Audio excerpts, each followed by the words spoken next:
Comment se passe la première rencontre avec Bestiole et Cabotin? Avant de commencer un contrat, je fais systématiquement une prévisite. C'est une étape qui pour moi est essentielle afin de rencontrer l'animal en présence de ses parents. Le but de cette prévisite étant de récolter un maximum d'informations sur l'animal.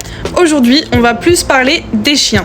Mais si vous voulez une version chat, n'hésitez pas à le dire en commentaire. Pour cette prévisite, je vais me rendre au domicile du chien pour pouvoir le rencontrer dans son environnement, savoir où se trouvent ses affaires et les coins de balade à proximité. Je vais poser plein de questions au propriétaire et il pourra m'en poser également s'il en a. On va parler des habitudes du chien ainsi que de ses comportements, que ce soit positif ou négatif. C'est très important de ne pas omettre une quelconque réactivité. C'est vraiment hyper important parce que je dois connaître le chien tel qu'il est vraiment, pas seulement son côté parfait. Je dis ça en connaissance de cause, ça m'est déjà arrivé qu'on me mente. On va parler de ce que votre chien aime, quels sont ses jeux préférés, ses friandises préférées, d'ailleurs s'il a des allergies aussi.